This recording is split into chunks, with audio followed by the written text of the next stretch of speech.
Ladies and gentlemen, members of the Council, please be upstanding for the worshipful, the Mayor of Gedling.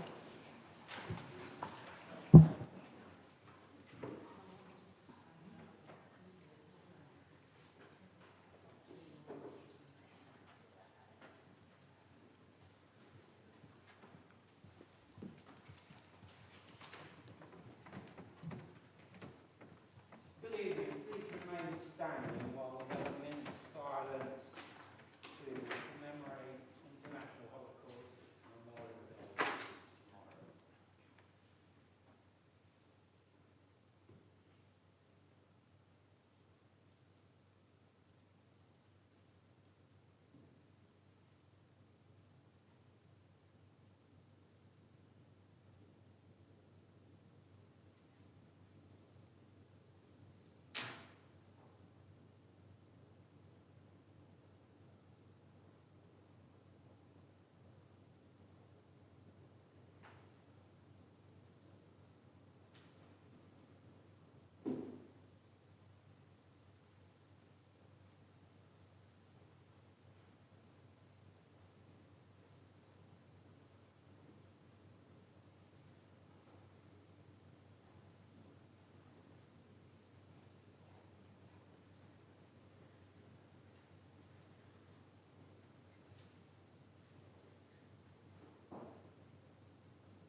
Thank you. Please be seated.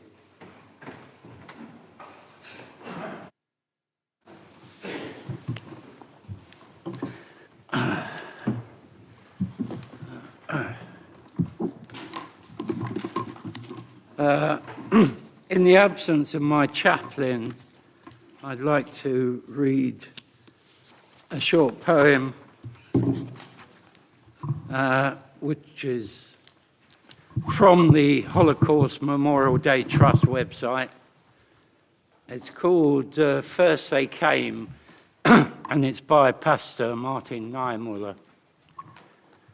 First they came for the communists, and I did not speak out because I was not a communist. Then they came for the socialists, and I did not speak out because I was not a socialist. Then they came for the trade unionists, and I did not speak out because I was not a trade unionist.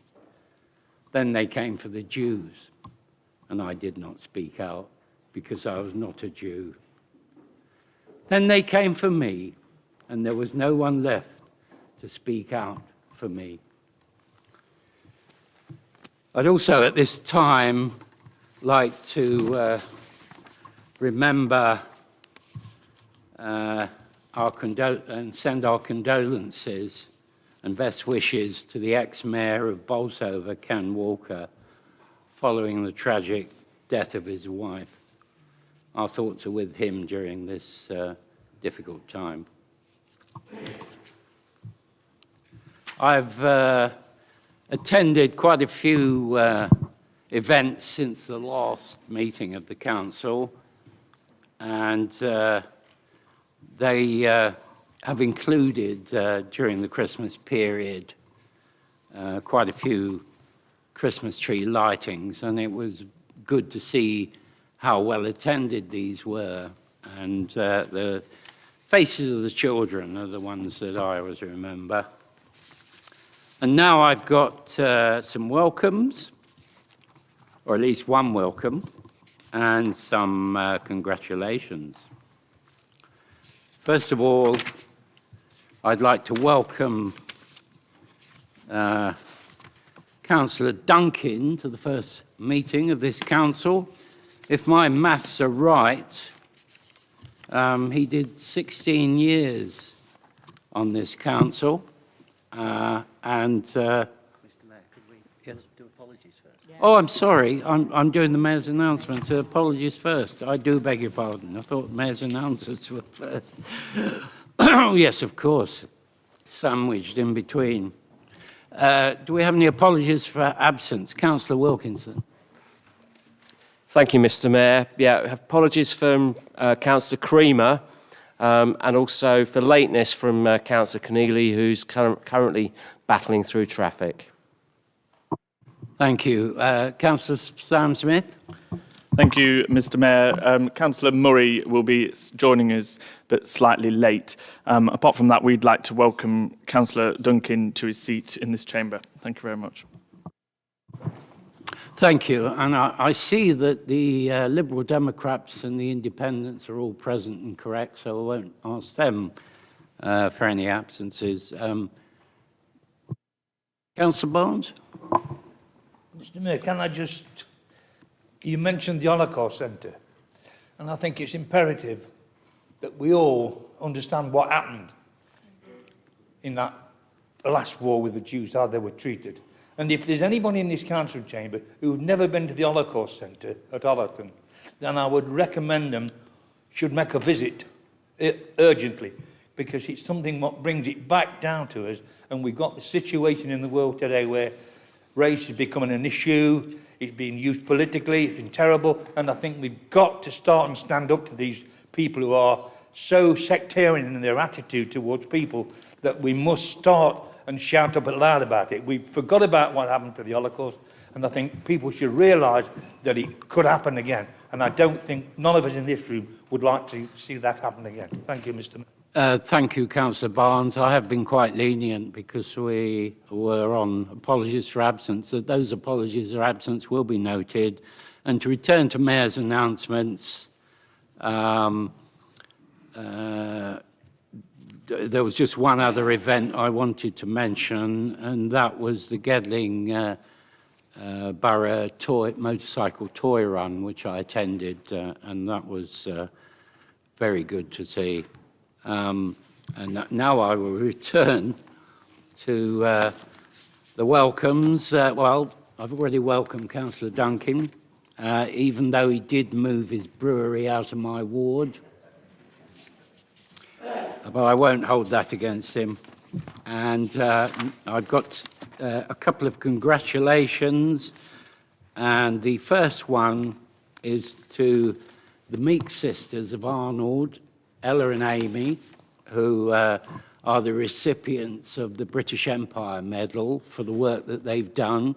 And members will remember they founded a charity called Kids Against Plastic, and they also led to this council adopting its Plastics Clever policy. They've been recipients of awards at Pride of Britain, and of course recently at Gedling Borough's Gedling Borough Pride of Gedling, where they got the Environmental Heroes Award. More power to their elbow. You can follow them on Twitter, and they've recently, and I haven't got it with me, but they've recently passed a milestone in the number of bits of plastic that they have picked up. And I commend them for doing that. And finally, but not least, my congratulations on behalf of the council to Councillor John Clark, who is the recipient of the member of the British Empire. And it got me thinking that he's come a long way since winning a by-election in Gedling in 1989, and also since he first won a Nottinghamshire County Council seat on the 1st of May 1997. And I was reminded that I was his agent to that election, so I'm just trying to cling to his coattails. We move on now to item number 4, to approve as the correct record the minutes of the meeting held on the 17th of November. Oh, I should say that we still have a problem with the cameras at the moment, and if you wish to speak, can you please remain seated, otherwise the cameras will actually just catch your legs, or you can go to the rostrum over there. And also a reminder that the proposers of motions may speak for 10 minutes. All other species should be limited to 5 minutes. And so we now will move on. I've already said we're going to approve the minutes of the last election. Councillor Clark? Yeah, thanks, Mr. Mayor. Thanks for the commentary, the award, which was obviously pleased personally and by the family. But as I've reminded a lot of people in this council, officers and members, you are part of that award. I can't do it on my own, and it's particularly pleasing that I've recognised somebody in Gedling. As you can see by the board at the back, I think Bob and Dembo are the only other people that have received an award. So particularly in this time when there seems to be people battling for all sorts of different things, there's a big choice for the government, and then obviously recommended to the Queen to move forward. So extremely proud of that, and hopefully one day I'll get down there and we'll pick the medal up. Welcome to Andrew. Andrews, don't get too comfortable, Andrew. Gary's on the side. You know, Andrews knows the form here. He knows how we work, and a thorough welcome to him. Obviously we would have wanted politically, and I'm sure that Mike over there would have wanted a different result, but that was it. You won, and we move on. So I'll move those minutes there. They're on pages 7 to 19. Thank you. Thank you very much, Mr. Mayor. Can I second the minutes, and in doing so associate myself with the comments that you made, both in congratulating Amy and Ella Meek for their British Empire medals.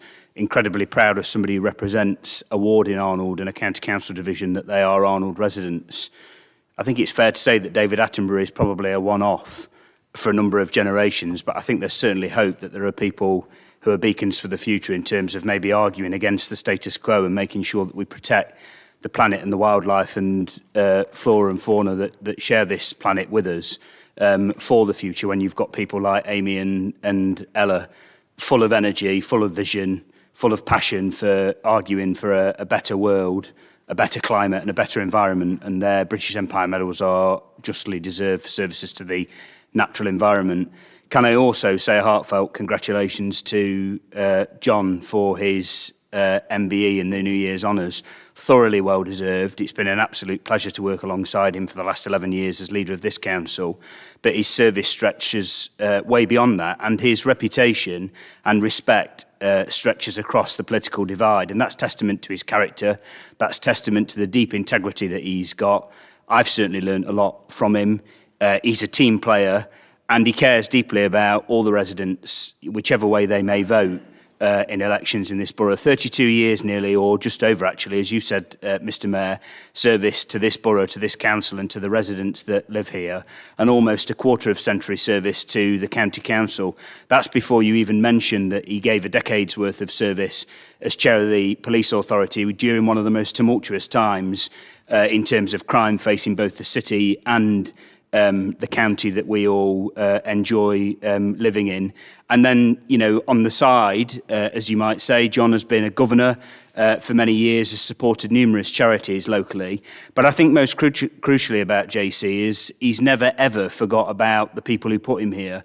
The residents of Netherfield and Colwick formerly, but now Netherfield, who he serves very ably alongside another absolute stalwart of this council, Barbara Miller, who has given a huge amount of service to this council as well.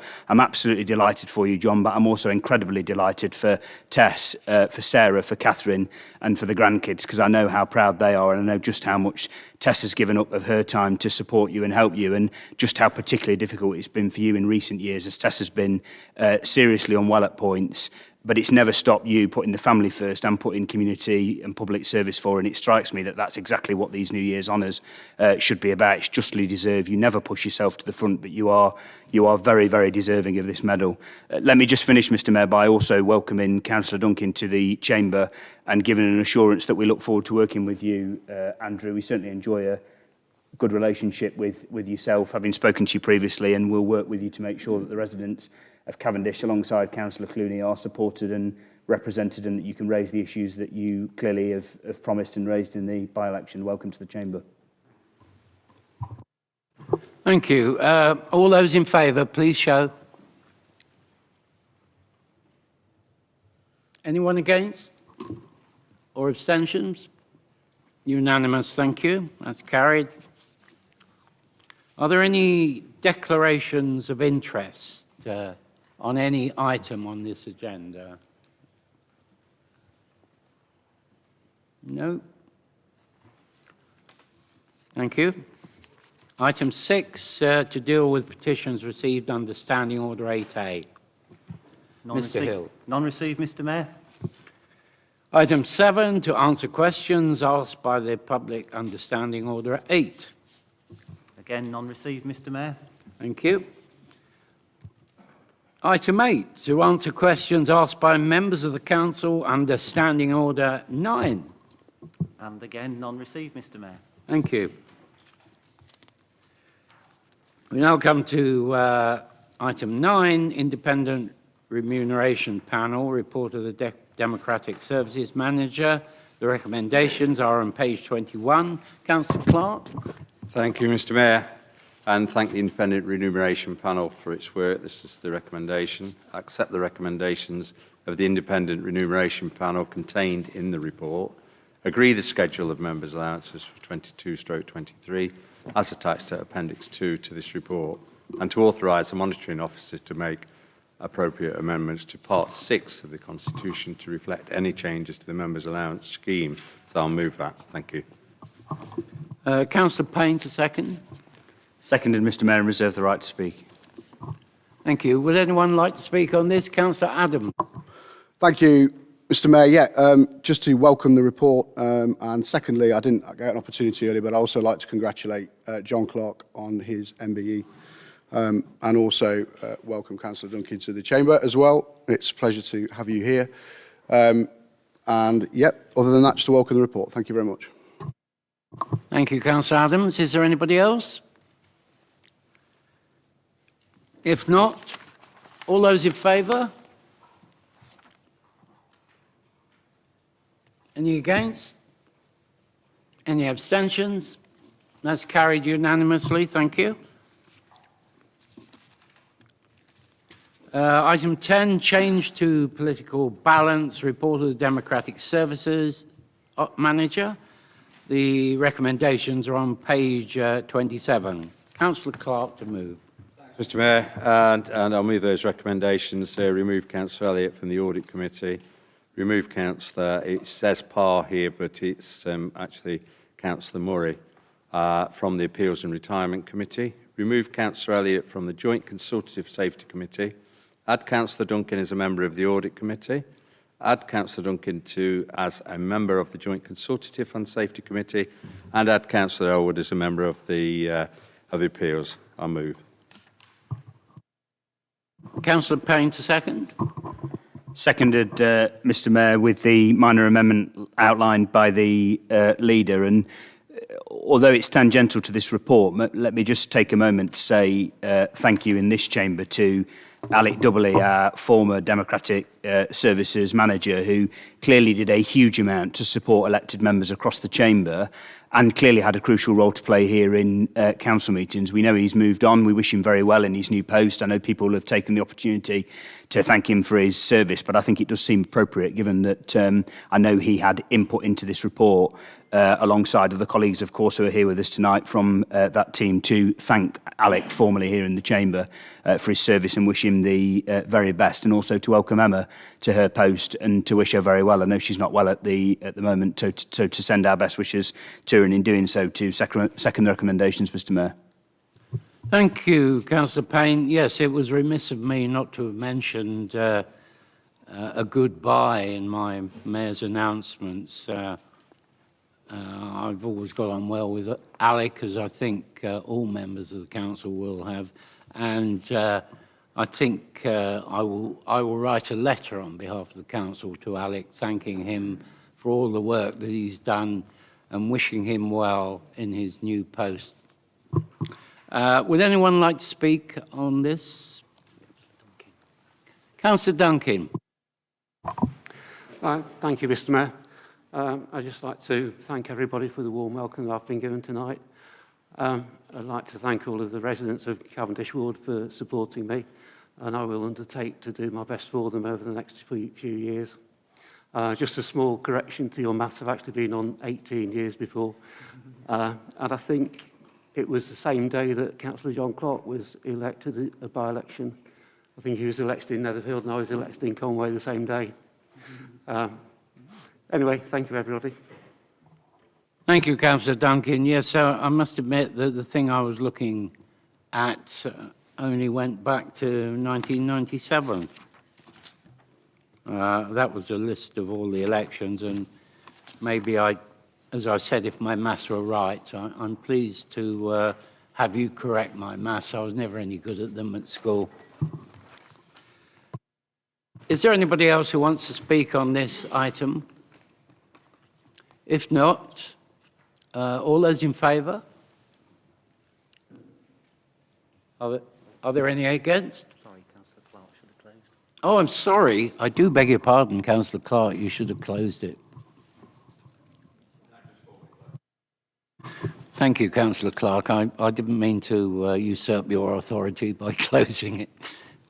So we've heard all those in favour. Are there any against or abstentions? Again, that was carried unanimously. Thank you very much. Approval of a new constitution, the report of the Head of Governance and Customer Services. The recommendation is on page 31. Councillor Clark to move. Thanks, Mr. Mayor. Yeah, to move this. It's been a long while coming, this one. And I think I understand it all. I'm sure Fran does. And I'm sure you've all read line by line. But it did keep the, it did upset the post person when they turned up with this. So I've asked the chief exec, when we get these big documents like this, can we just make sure they're in the pigeonholes so that people, they do pop in now and then so they can pick them up. We'll save her in our crucial budget talks and saving money. But so I hope the council approves a new version of the constitution. It's a rolling sort of thing, a bit like a rolling manifesto type of thing, and is subject to change. But I think that's, there's an excellent piece of work there. Gives us the Bible to work by, and I don't think I can say anything else. Thank you. Thank you. Councillor Payne? Yeah, thank you, Mr. Mayor. Second the recommendation. This is obviously a procedural proposal in terms of amending procedural standing orders, and therefore the motion will stand adjourned without discussion until the next ordinary meeting of the council, and therefore there won't be any discussion this evening. I'd just like to say we'll have an opportunity to have a discussion and debate about the substantive documents before us, but just to put on record a thank you to Helen Barrington, who obviously is no longer with us, to Alec Doubley, who is obviously no longer with us, to Fran, to Kate, to Alison Ball, to Mike, our Chief Executive, and to other members of the council team, staff who have contributed to deliberations on not just the Constitution, but actually contract standing orders, financial regulations. And these might seem like somewhat sort of dry documents, but actually they're hugely important. The Constitution is clearly our guiding document about the way we conduct ourselves both as a council and as councillors here meeting as a council, and the financial regulations and contract standing orders are obviously hugely important in terms of maintaining transparency and appropriate conduct in the financial affairs of the council and the way that we do business. So thank you to everybody, and also just to put on record my thanks to the cross-party working group that certainly fed into deliberations around the Constitution, and we'll look forward to any debate or discussion on them in the coming meeting. As Councillor Payne has said, in view of the fact the proposal is to amend the Constitution, the motion stands adjourned without discussion to the next ordinary meeting of the Council. Move on to item 12. Sorry? Councillor Barnfather? Yes. There is no discussion on this, I'm sorry. It's in our Constitution. I'm not actually going to discuss it, Mr. Mayor, I understand that. I would just point out, perhaps for when it comes back to this full council, that if you look at page 38, it refers to section 9, Planning Committee, and section 10, Environment and Licensing Committee. If you actually go to those two pages of 95 and 99, they are in reverse order. I was merely trying to offer the fact that this could be amended before it comes back for discussion at the next meeting. Thank you, Mr. Mayor. Yeah, thank you. Did you convey this to the officers? I'm told the officers are aware. Move on to item 12 to receive questions and comments from members concerning any matter dealt with by the council, by the executive or a committee or subcommittee under Standing Order 11.1. If any member would like to ask a question or make a comment about any of the minutes, would you please indicate? And can I remind you, you must refer us to the page number that you are speaking about. First of all, minutes A to E. Any comments or questions?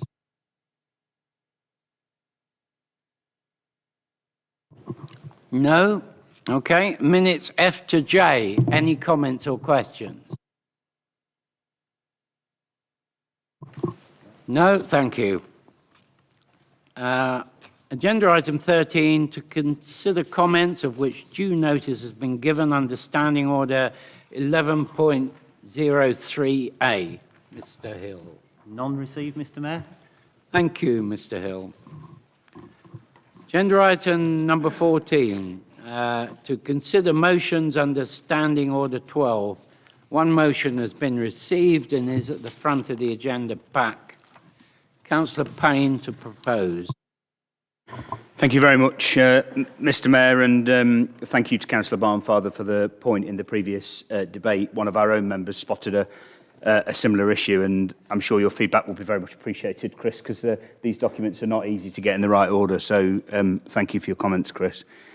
I move the motion, Mr. Mayor, which is about an issue that's facing undoubtedly every household in the borough. This is not an issue that faces people who voted Labour or voted Conservative or voted Liberal Democrat or people who may have strong political affiliations. This is an issue that is facing not just every household in the borough that we all represent, but also businesses here in the borough that we represent as well. And that is the issue of the spiralling escalation of costs, particularly around household energy. Somewhat concerning, as outlined in the opening of the motion, going off the government's own official figures, that we have 6,088 households in Gedling Borough who are in fuel poverty. You could read for that fuel insecurity. You could read for that people who are struggling to make ends meet in terms of meeting the bills for their gas and electric, or either or, if they rely on one particular type of fuel for their house. That's about 11%, I think, of the households in Gedling Borough. So there will undoubtedly be hundreds of households in each of our own wards that are facing fuel poverty, fuel insecurity, where they are seriously struggling to meet the bills that are landing on the doors. And I suspect that if you stepped outside of that fairly loose description, I think, using the government's own data of fuel poverty and fuel insecurity, there would now be pretty much every household in the borough as we approach April that will be struggling with decisions around not just costs of energy and gas, but the experience we've all had of pulling into the petrol station and topping up the tank costing more money. Council tax bills, are going to land in April as well from a number of different authorities, where there is a clear expectation from the Chancellor of the Exchequer that authorities will be levelling the maximum precept that they are entitled to do. That was set out in the budget very clearly for him, and he's there on the government website. And then there'll be other issues as well that are colliding at the same time. So a hike in national insurance for people, issues around the triple lock on the pension being removed. Clearly, households in the borough are starting to struggle. And these aren't just words on a page, Mr. Mayor. I had a conversation with a pensioner in my ward a few short weeks ago whose energy bill, she lives on her own in the house, lost her husband a number of years ago, whose energy bill has increased £50 per month. And she is really struggling with the decisions that she's having to take about how much she spends on food, how she heats the house. Granted, we've had thus far with the exception of 1 or 2 nights, a fairly mild winter, fortunately. Whether or not that will hold throughout the winter, the remaining period of the winter, I don't know. But she is not in isolation. She is not one individual. We will have all been contacted by households who are struggling with the costs of energy. The motion draws attention to somebody who I don't think you could describe for 1 second as a card-carrying member of the Labour Party or a socialist or other such criticisms that have been levied against people who have tried to legitimately raise this issue. And it isn't just Labour politicians who have raised this issue. There have been Liberal Democrats, there have been people in senior positions in business, in the energy sector itself, and indeed very, very prominent members of the Conservative parliamentary party and indeed Conservative councillors around the country. But Martin Lewis, I think, who is respected pretty much universally for the advice that he gives around people trying to navigate tricky issues about financial management of their own affairs, and I think would view himself as being a pretty neutral person, says that it is not, and he is quoted here in exaggeration, to say that there are people in the country who will be choosing between heating and eating come April. That is absolutely clearly the truth of the matter, and indeed people already are making those decisions, which is pretty harrowing, really, in a country that is the 6th richest country in the world, that we have people having to make that decision about whether to put food on the table or whether to turn the heating on. And it strikes me that as a council, if we're not here to talk about issues like this that affect our residents, then what precisely is the point of us as an authority? So we are calling in this motion, Mr Mayor, on the UK Government to take immediate and substantive action to support families across our borough who are struggling with these recent sharp increases in household energy costs and the increases that are going to come. We know that the energy price cap is going to lift in April. We still don't know yet, and I'm sure we're going to hear in the debate tonight that some action will be taken by ministers who are responsible, not least the Chancellor. But at this stage, a few short weeks as it is from the energy price cap being lifted and prices potentially skyrocketing even further than they already have on people's real bills, no substantive action set out by the government in terms of tackling this particular issue alongside the other issues that are going to collide at the same time. The Prime Minister himself, if we can, after recent weeks, take the man at his word, but that's part of the recent events in recent weeks that I'm sure everybody agrees have been a distraction from the real issues. Indeed, actually, I was just talking to Councillor Hollingsworth earlier. Our own MP has written to her this week to say that the recent week's events have been a serious distraction from the real issues and that he shares the frustration and anger about the events that have been happening. The Prime Minister did say in 2016, granted before he was the Prime Minister, and I quote, that the least wealthy are hit particularly hard by VAT. Let's remember when VAT was introduced on energy bills, it was in 1993. I think the Prime Minister then was one John Major. And the Prime Minister went on to say, and he was writing a joint article in a national newspaper during the EU referendum, he was actually writing the article alongside one Michael Gove, who is now the Secretary of State responsible for councils, for local government, for the affairs that we're responsible. He went on to say that when we vote leave, we will be able to scrap this unfair and damaging tax. Well, certainly I think if people open their bills at the moment, as I do, they still see that VAT is being levied and that promise hasn't been followed through on. So is it another example of Boris Johnson writing one column 1 week and another column another week and then not following through on his promises? I really don't know, but the promise was clearly made. So what are we asking for, Mr Mayor? This is not just about levelling a criticism and raising the issue. We are specifically calling on the UK government, because action has got to be taken by the UK government. This is such a major issue that councils on their own cannot resolve this issue. I'm proud that in this council we've got a number of things that we are doing to help in terms of hardship. The Council Tax Hardship Fund, the fully funded Council Tax Support Fund that we've had, the support that we've provided locally to food banks, many, many other schemes that this council has proudly, sometimes actually with cross-party agreement, I have to say, done to try and tackle this issue. But this is an issue clearly that is very large scale, very profound, can't just be written off as a spike in prices that is a fault of the international market. The state has a role in intervening in these issues and trying to get a grip on them. And the lack of planning over the last 11 years, 12 years of Conservative government have left us wide open to this issue in terms of the spike in energy prices. And you don't have to take my word for that. just read any of the experts, the industry experts, the professors who are steeped in knowledge around this issue who say that we have been exposed through lack of planning. We're specifically calling, Mr. Mayor, for a removal in the VAT on energy bills for at least 1 year. We're not saying that should be endless. We're not saying that there's a bottomless pit of money in the Treasury, but we're saying there's an immediate issue now that people in the borough are facing. So we're calling for the removal of VAT on energy bills for at least 1 year. We're calling for the increase in the warm home discount from the current £140 to £400 per year, as well as expanding the number of households eligible to 9.3 million. That would help support middle earners, lower earners in society, but also particularly the pensioners that I talked about earlier. And alongside that, Mr. Mayor, anybody listening to this debate might ask, or the criticism might be levied, well, who's going to pay for this? How is this commitment going to be paid for to take £200 off the typical bill of a household here in the borough and support them through the difficult months that are coming? Well, it would be paid for, Mr. Mayor, by calling on the government to introduce a year-long increase to corporation tax for North Sea oil and gas producers. Only a year long. We're not saying again that that should be rolling on forever, in order to secure £1.2 billion windfall from their increased price rise profits, because clearly those big businesses have benefited from the price rise to help mitigate the pressure that is being put on the households. It strikes me as a pretty fair, even-handed, balanced, fully costed plan to try and help residents and households in the borough get through the difficulty. So we urge in this motion the UK government to end the dithering delay, to just park the distractions of recent weeks.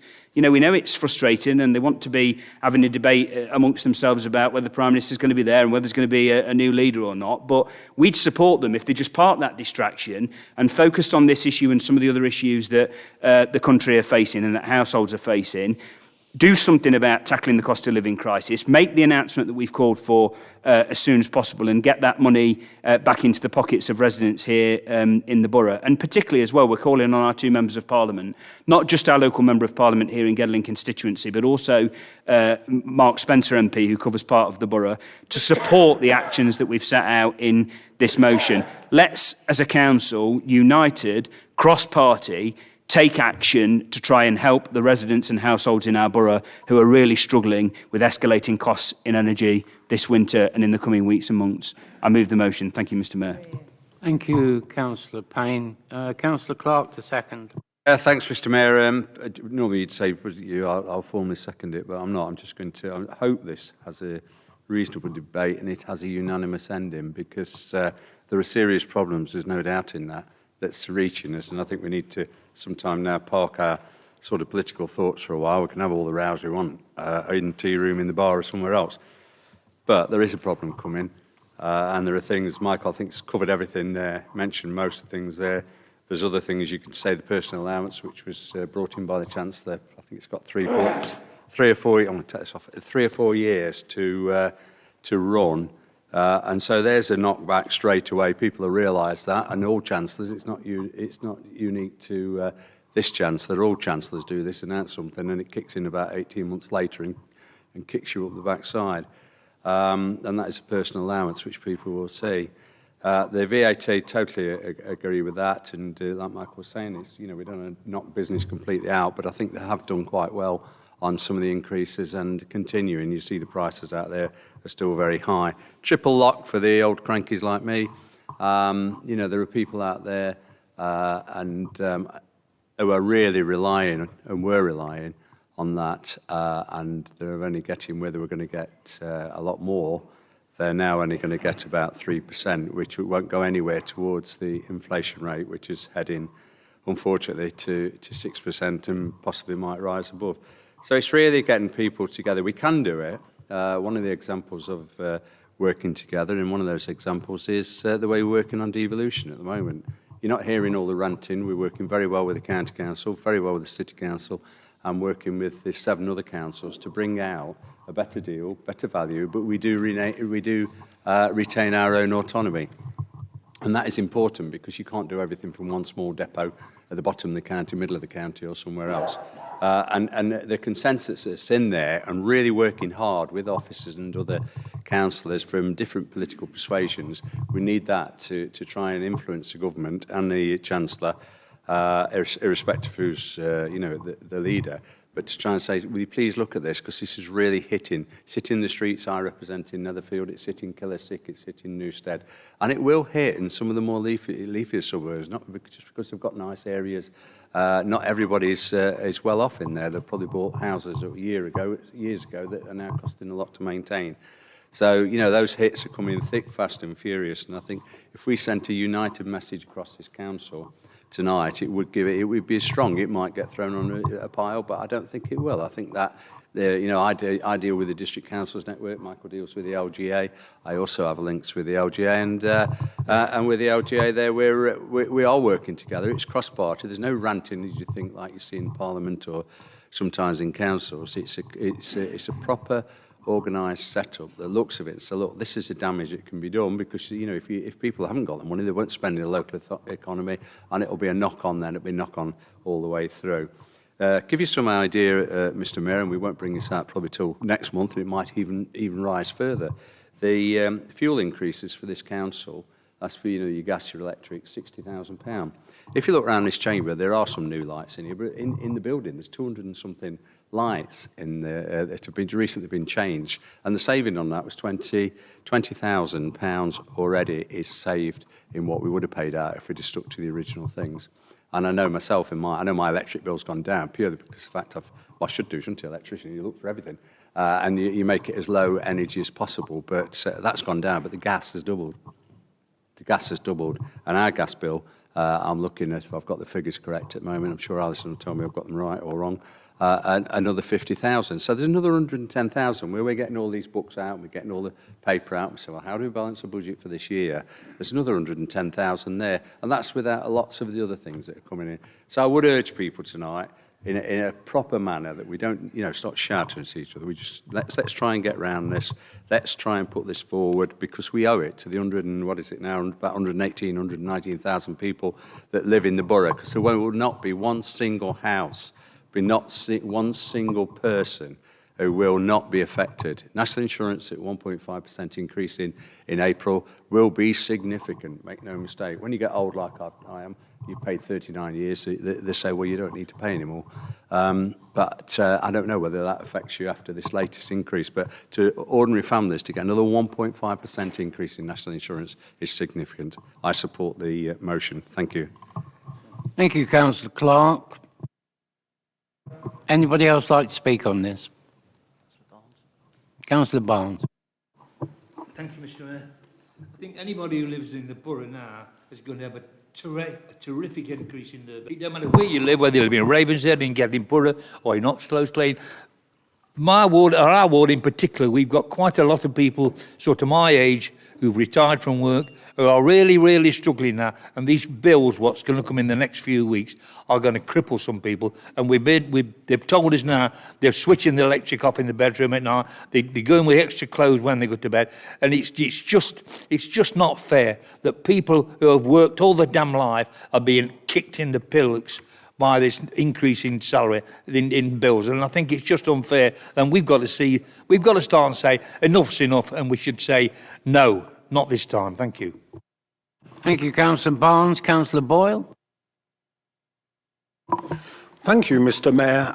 First of all, I want to start off my remarks by congratulating the leader of Gedling on his MBE and for his long service. And that comes from somebody on the left who is not necessarily always in favour of all awards, but this one is, because it's an award for local government and the service that local government gives to the people. And he's proved it again tonight, because he's been speaking about ordinary residents, 120,000 residents, who will be affected by this rather imperfect storm of NI increases, inflationary increases, and of course the fuel poverty that comes from removing or increases of the cap that's already come from October, going again in April. So these proposals that you have before you are not that radical, but it is about defending the interests of people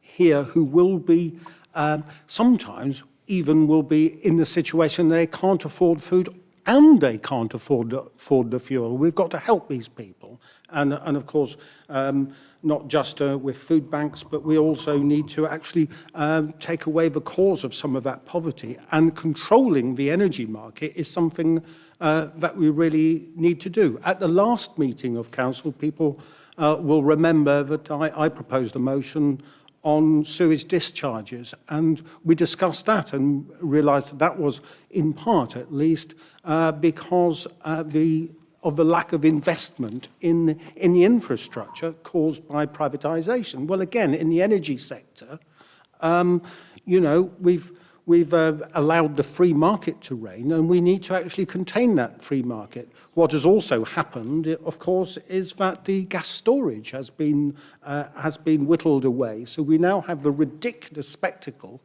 of ships coming over from the United States to unload liquefied petroleum gas onto our shores at hugely inflated prices, and that's feeding through into residents' bills in the borough. So we've got to do something, and this, I would suggest, respectfully suggest, is a first stage of trying to fix the energy market that's been rigged against ordinary residents, old people, young people, people of less means than the people such as Rishi Sunak, who's never going to notice a bill increasing, to be quite honest with you. So I hope that across party, from Labour to Tory to Liberal Democrat to the Independents, we could all get behind this and put some pressure on our elected representatives in Westminster, put some pressure on this government to actually do something for the people of this country. Thank you.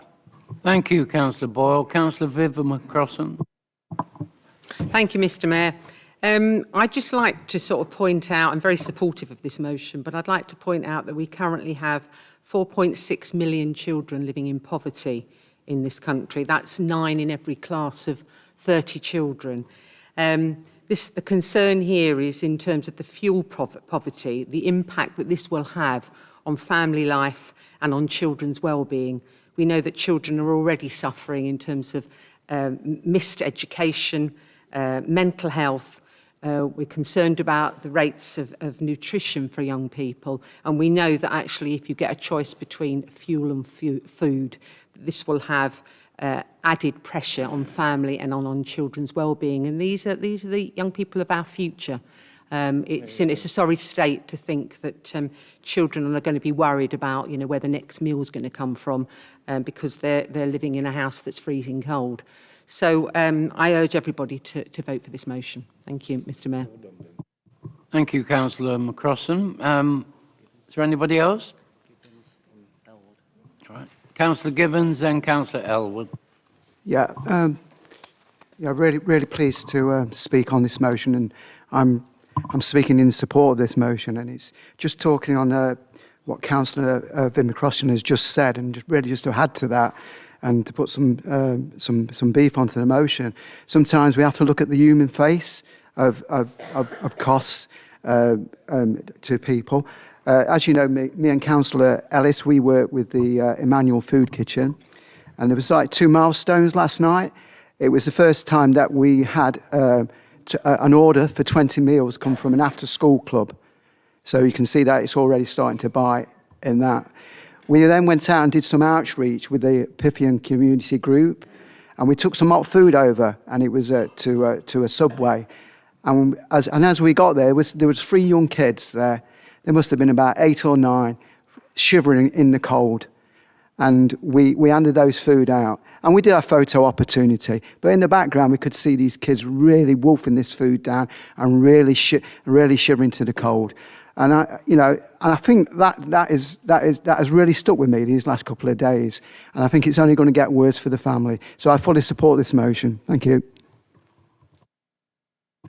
Thank you, Councillor Gibbons. Councillor Elwood, and then Councillor Collis.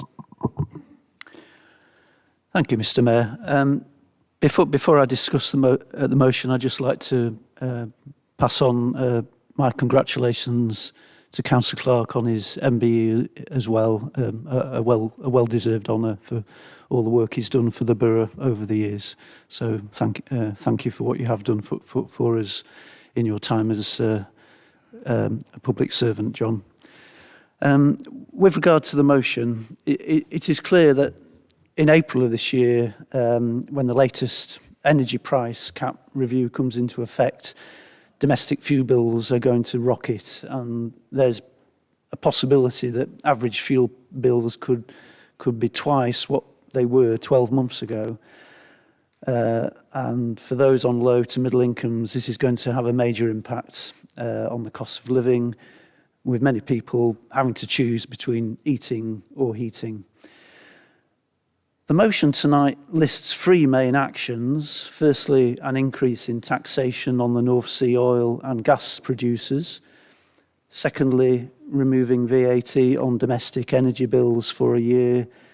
And thirdly, increasing the warm home discount scheme and extending it to people who wouldn't previously have received that.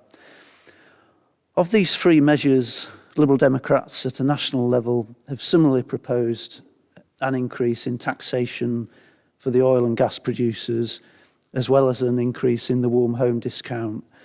So we have no problem with those aspects of the motion. Liberal Democrats have also proposed an increase to the winter fuel payment scheme, which is obviously targeted to senior citizens. We do have some concerns about the proposal to cut VAT, as we believe that this is a blunt instrument that benefits all domestic fuel customers, both rich customers as well as poor customers. So in that sense, we would have preferred that a more targeted support had been offered to domestic fuel customers. At the same time, however, even though VAT reduction is a blunt instrument, it is still an instrument nonetheless in reducing fuel poverty. Liberal Democrat MPs in a similar debate about fuel poverty in Parliament earlier this month were able to support similar proposals to temporarily end VAT on domestic fuel. I think our local residents are not going to thank us for quibbling over such details of how a reduction in future fuel bills is to be brought about. They are just looking for a reduction in these bills, period. As such, therefore, the Liberal Democrat group is happy to support and vote for this motion tonight. Thank you, Mr. Mayor. Thank you, Councillor Elwood. Councillor Collis, then Councillor Hollingsworth. Thank you, Mr. Mayor. I would like to point out with regard to the energy uses, it's not just electricity and gas, but if you live in a rural area where you're not connected to gas, you have to pay perhaps for your oil heating. And that is also going up. Look at what's happened to petrol and diesel prices. I gather there was last year or maybe the year before, one of the Conservative MPs, one of the ministers, said he was delighted with how many food banks there were supporting poor people. Poverty is becoming endemic in this country, and it is one of the other things that needs to be sorted out. I thoroughly support this motion, but we need to look at other areas where there are problems as well. Thank you. Thank you, Councillor Collis. Councillor Hollingsworth, then Councillor Sam Smith. Thank you, Mr. Mayor. I'd like to just follow up from what Councillor Viv McCrossan was saying about the level of child poverty in this country. And we know that child poverty has a hugely detrimental impact on the life chances of children in terms of education attainment, physical and mental health, and their future job prospects. But it also goes along, doesn't it, fuel poverty with other poverties. We have shareware in this borough, which addresses issues of clothing poverty, which is quite astonishing, as Councillor Payne points out, in the 6th richest country in the world. There's food poverty, and there's also poor housing, which often affects people who can't pay their bills easily, more than most people. And I was looking at the level of universal credit for a single person over 25, because it's not just families that this will affect. and the level of income is just over £74. But they actually need £70 a week just to buy the essential basics. This is where it leads on to people being evicted because they can't cover rents and they can't cover their utility bills, and it's just a pack of cards which eventually collapses. Tax burden in this country is at the highest level since the 1950s. And although the living wage was lifted, inflation reached a 10-year high last November. So that means there's actually been a 1.6% cut in pay. So although the living wage has gone up, people are actually receiving less. Councillor Elwood mentioned the blunt instrument of the VAT cut, but I was very pleased that he actually qualified that by saying that although it was a blunt instrument, it was an instrument, and I thank him for that. It's not unusual in this country to have universal non-means tested benefits. I don't remember seeing on the form when I applied for my bus pass something that asked me if I lived in £1 million house and drove a Rolls Royce. It's age-related and you get it as a right. And there are other benefits that we get as a right without qualification. Now, there might be a debate about whether that's right or not, but it's not for now. And it certainly doesn't help the people that we're trying to help at the moment. So I can't imagine anybody in this chamber would want to vote against this motion or even abstain. So I look forward to a unanimous vote. Thank you. Thank you, Councillor Hollingsworth. Councillor Sam Smith.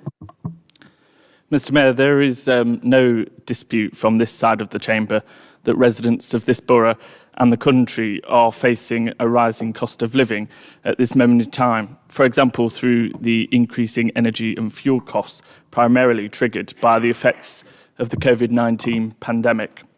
There is also no dispute from this side of the chamber that we must do everything we can to mitigate the impact of the rising cost of living. And this council can help by keeping council tax as low as realistically possible without comprising the services provided. The motion in front of us tonight calls on the government and our MPs to, and I quote, end the dither and delay on tackling the cost of living. If that's not political, Mr Mayor, I don't know what is. But, Mr Mayor, our Conservative government is aware of the concerns about the cost of living and is taking action. This Conservative government has reassured consumers that it is committed to the energy price cap and it will remain in place.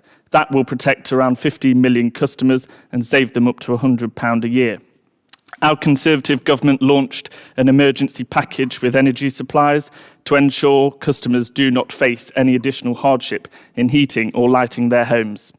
If a customer is struggling with money problems or facing issues repaying a debt, options will include reviewing bill payment plans, including debt repayment plans, payment breaks or reductions in how much is paid, additional time to pay, and in some cases, access to hardship funds. Our Conservative government has again frozen fuel duty for the 12th consecutive year, which, as of April 2021, has saved the average driver £1,900 compared to the pre-2010 escalator. Our Conservative government has cut the universal credit earnings taper rate by 8p from 63p to 55p and increased the work allowance by £500, which, if taken together, Mr Mayor, represents a tax cut for 2 million low-income families worth £2.2 billion, or an extra £1,000 in the pockets of Gedling Borough residents. Families across Nottinghamshire have received £2.3 million of government funding in the form of vouchers for free school meals over the past 6 months, and that is guaranteed for the forthcoming February half-term.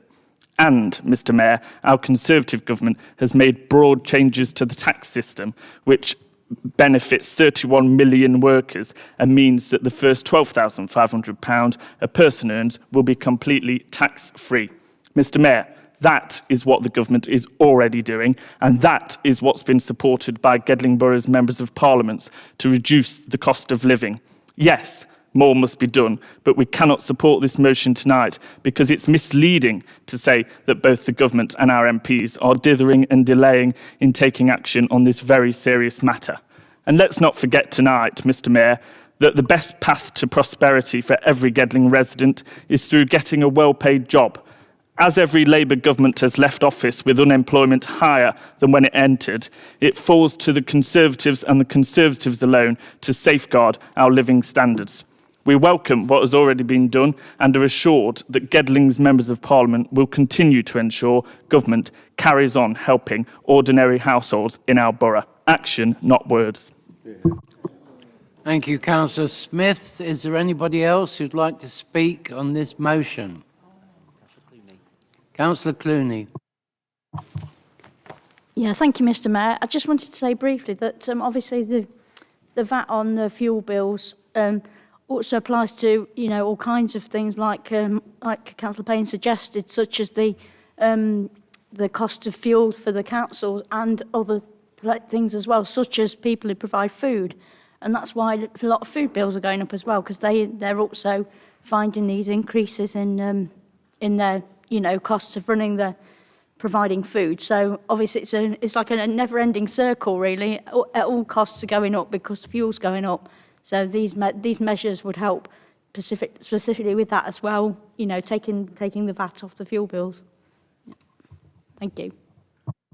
Thank you, Councillor Clooney. Councillor Barnes. Sandra. Thank you very much. Thank you very much, Mayor. Well, Councillor Smith seems quite proud about saying about vouchers, handing out vouchers. I'm sure that parents would much rather pay properly for things than have to have handouts as vouchers. Don't like. Thank you, Sandra. Anybody else? Councillor Wheeler. I just want to say, working in a school actually, that Sam, would you go into a school and actually tell the children there that are actually reliant on food banks and vouchers and scraping around trying to find the right clothes, that their parents should go and get a proper job? Because some of those parents are actually in jobs, they're in work, they're what you call working poor. They're on very low wages. They're going to be absolutely hammered come May. That's all I want to say. Thank you. Thank you, Councillor Wheeler. Is there anybody else? If not, I'd like Councillor Adams. Thank you, Mayor. Yeah, just the vouchers. I was sat in a meeting today, actually. I'm glad that it's been raised because we've just decided at County we've increased by another £1 million the voucher and offering assistance to groups across the county, including the We Are Here group here, amongst others. So, you know, I think to be honest, the support that's come from both the county and the government has been fantastic, and the work that's been done here to distribute that funding has also deserves credit. I must say I do wholeheartedly agree on Councillor Clark's point about the consensus working together on devolution. But to say this is not political, councillors, we've heard John Major, Boris Johnson, Conservatives. It couldn't be more political if you put a rosette on it and stood it at a polling station. But councils are political, and I don't think we need to apologise for that. I would say if you want consensus on a motion carried no reference to political parties or members of political parties, you would have that. Like my wildlife motion from a few weeks ago, which was a good example of that opportunity. Now, costs are no doubt escalating after a suppressed economy due to COVID, but as we know, we've seen record investment to support residents during COVID, and as Councillor Smith has said. And the great thing about the economy at the moment, it is rising, and you know our economy is growing faster, the fastest in the G7, which is an incredible feat considering what we've all been through. But that subsequently means that there's more money going to be coming into the Treasury as a result of that.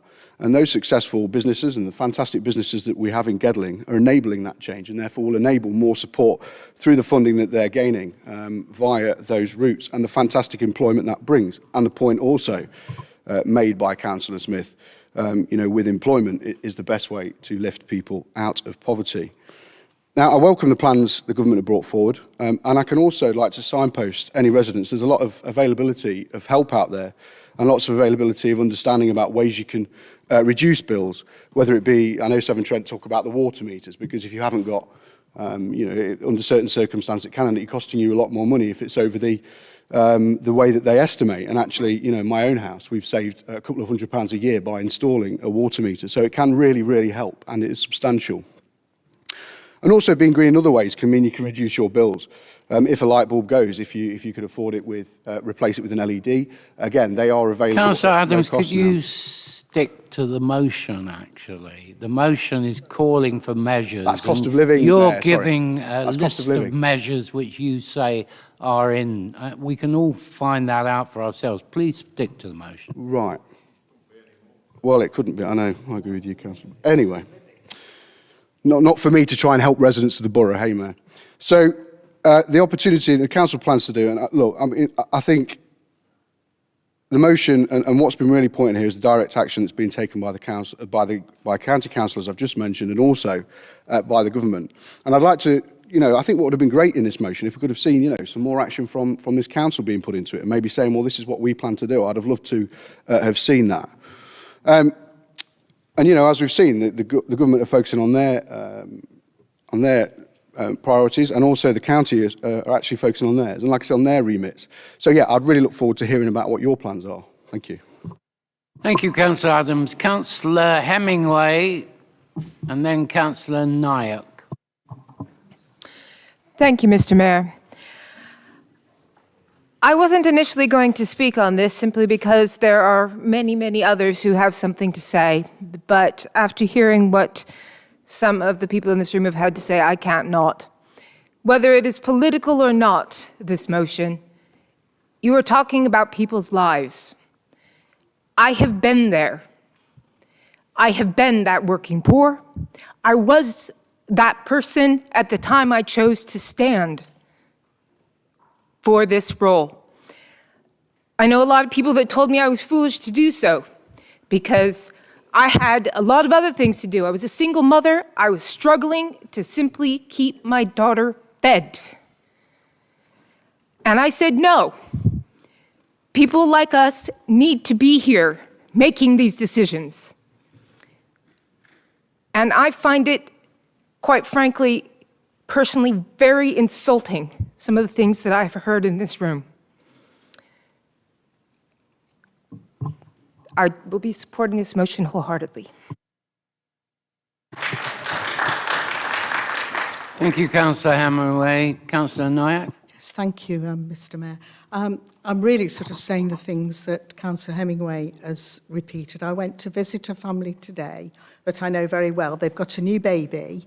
They've done everything right. They've got decent jobs. No, they've never claimed a benefit in their lives.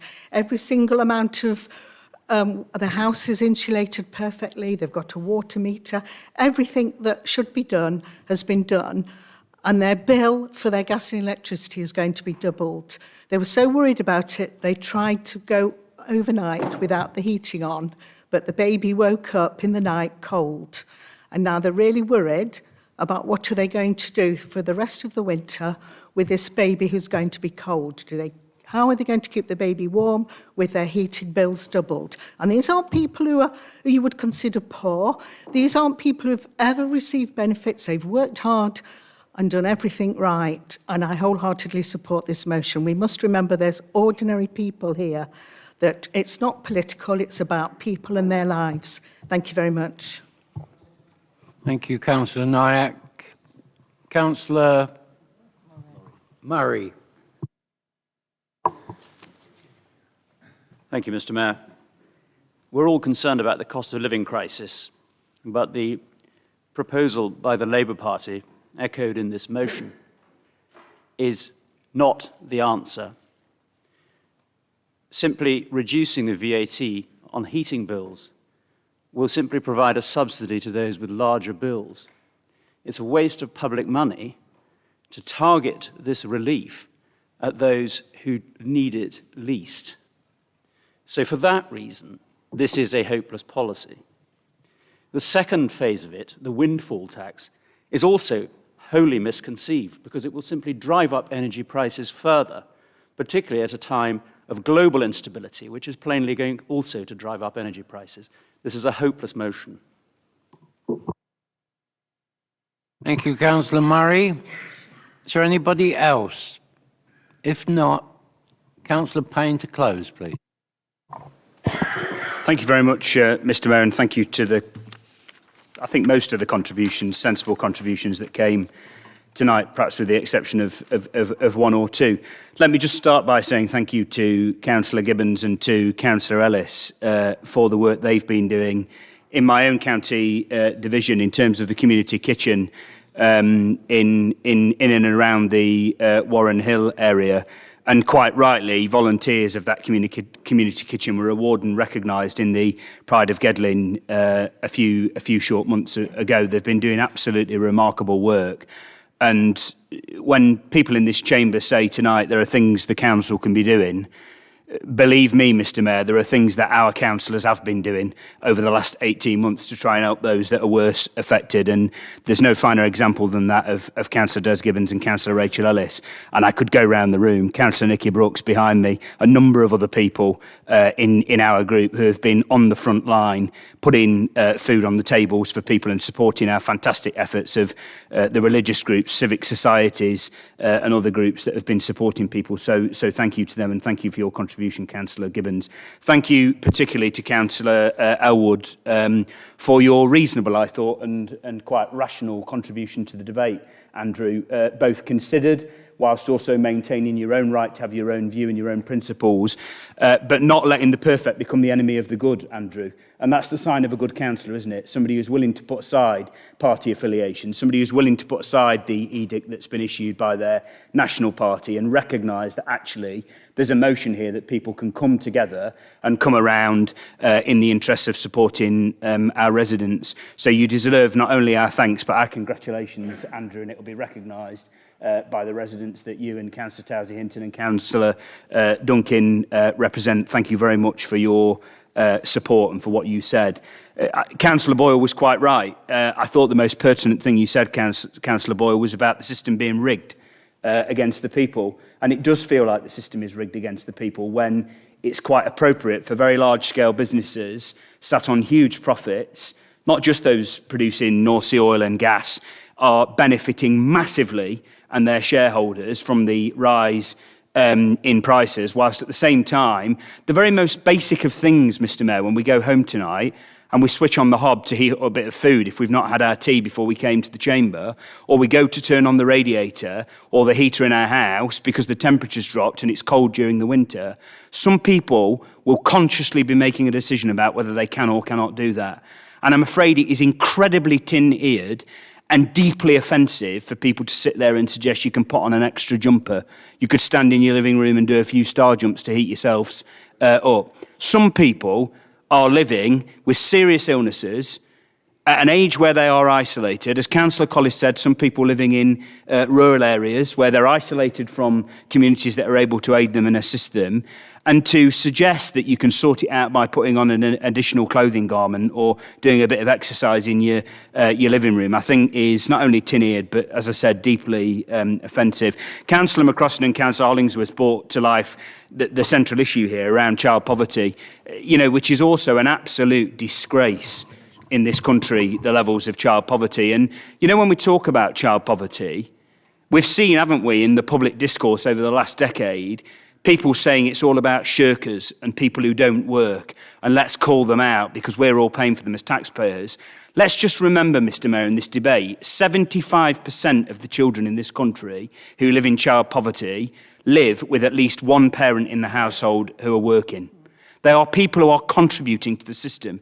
They are people who are going out to work, who are just trying to look after their kids and make sure that they have a better life than they did. So don't let anybody tell you that this is a debate about low versus high income earners, those who live in the north versus those that live in the south, those who do work and those that don't work. This is an issue that straddles those divides. This is an issue, Mr Mayor, that I said at the outset of what I said in the motion, that doesn't just affect Labour voters or Liberal Democrat voters or Conservative voters. It affects all households. Councillor Collis talked about rural poverty. Councillor Hemingway gave, I thought, an absolutely outstanding personal testimony, a very brave personal testimony, Councillor Hemingway, and I think you were right to say what you said. And Councillor Nyup brought to life the very real issues. A family with a baby, woken up in the night because it had got too cold in the house. And if we shouldn't concern ourselves about that as a council, then I don't know what we should concern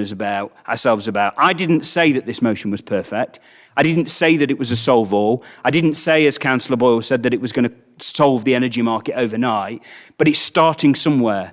It's trying to help the residents and the households who live in our borough. I've just got to say to you, Sam, that you know, there's a time and a place for bringing the Conservative Party broadcast with you, or the memo that you've been issued by Conservative HQ, but it ain't going to help people pay their bills, Sam. Reading out almost every single line of what you said, Sam, in the speech tonight was, our Conservative government have done this, our Conservative government have done that. And I'll give credit for some of the things that the Conservative government have done. But in spite of the fact that those things have been done, that you listed off so proudly tonight, the pensioner who I talked about in my ward is still contending with how she pays the bill, that has increased £50 a month.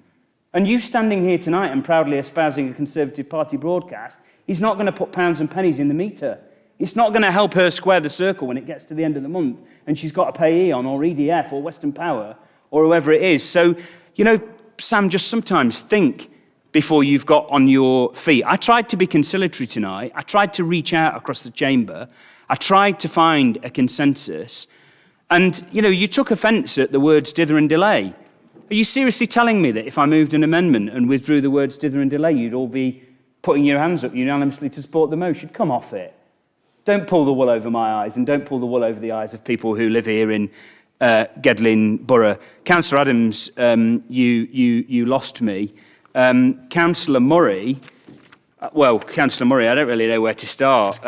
This proposal's ludicrous, it's not the answer. I haven't heard one from you, Councillor Murray, about what the answer is, at all, about what the answer is. And do you know, Councillor Murray, the one thing that just stuck in my craw, you had, I think, really, and I use this phrase quite advisedly, the barefaced cheek to sit there tonight and talk about removing VAT from residents in our borough's household as being a waste of taxpayers' money. Just go back and read what your own minister, Lord Agnew, said this week about the £4.3 billion that your Chancellor has written off from fraudsters and criminals who took money out of the COVID system. How dare you come here and say to residents tonight that taking £2 billion, which is what the cost of removing VAT is, Councillor Murray, from bills, please. Removing VAT, which would cost £2 billion, doesn't even touch the sides of the £4.3 billion that your Chancellor's written off. And as Lord Agnew said, Could you, excuse me, Councillor Payne, could you stop talking when someone's speaking? They didn't do it when you were speaking. Could you wind up, please? I am, Mr. Mayor, I am. I could have done it quicker if they weren't interrupting. And as Lord Agnew said, Mr. Mayor, he thinks that, you know, and this guy's quite, you know, professional. He was working really hard on trying to tackle the issue. He didn't feel he got the support of senior ministers in Cabinet, presumably because they were distracted by other issues. He says he thinks that the bill runs to £30 billion in terms of fraud in government, and he's concerned about that. He resigned from the front bench because of it. So don't you dare come here and say that removing VAT on people's energy bills is a waste of money when you've just wasted £4.3 billion. This is sensible, Mr. Mayor.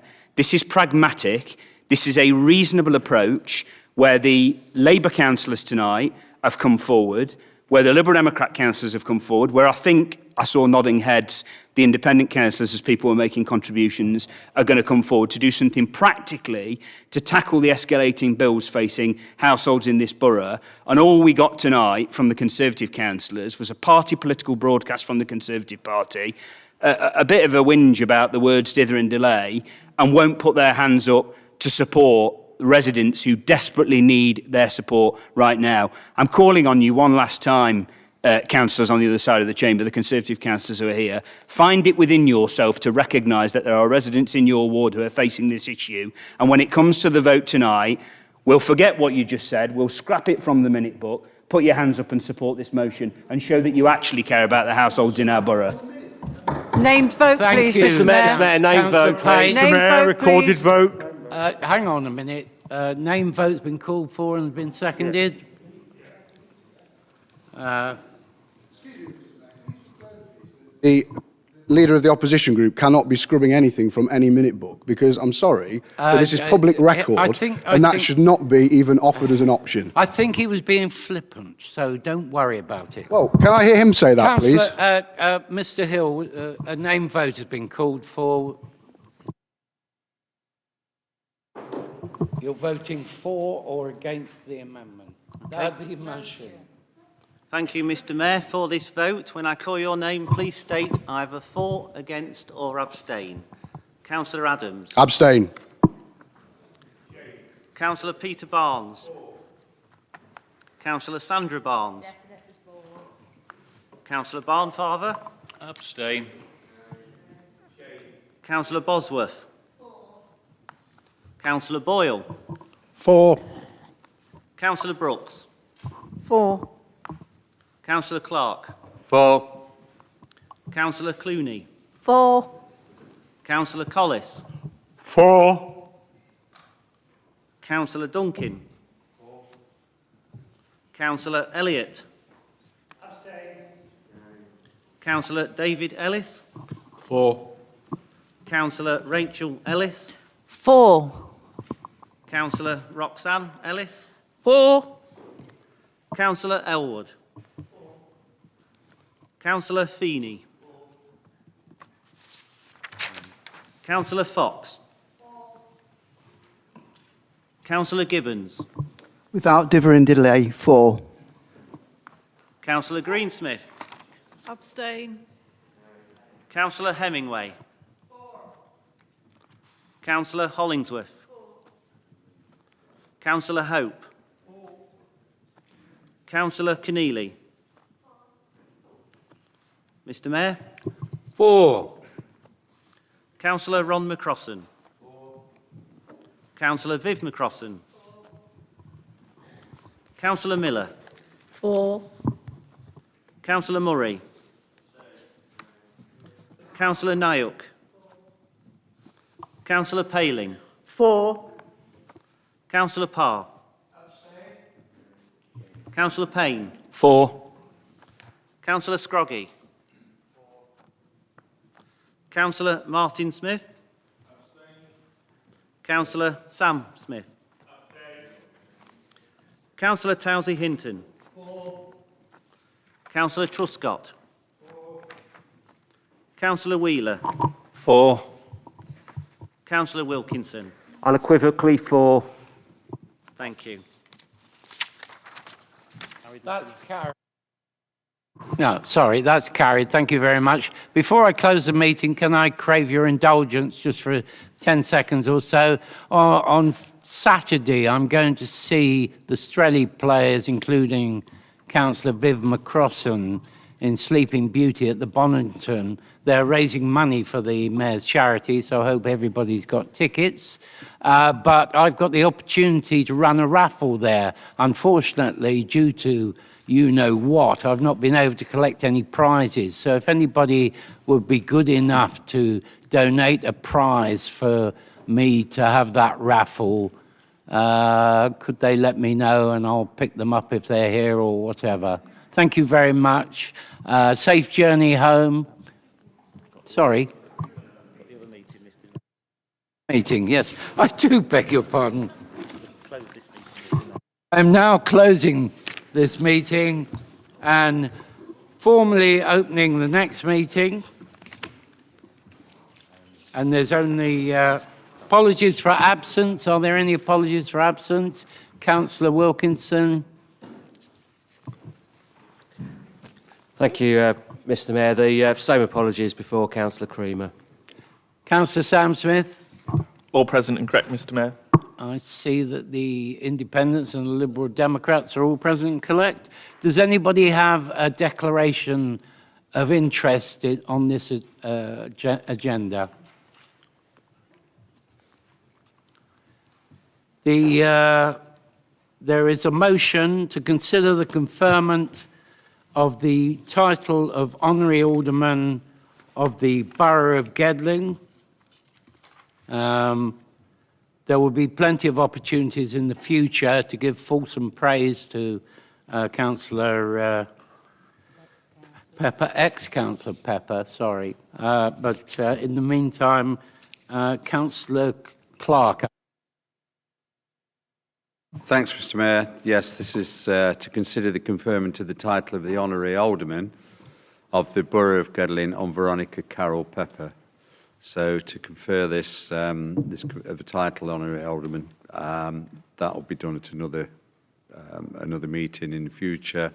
This is just a matter of getting support tonight, so I'll move that recommendation there. Thank you.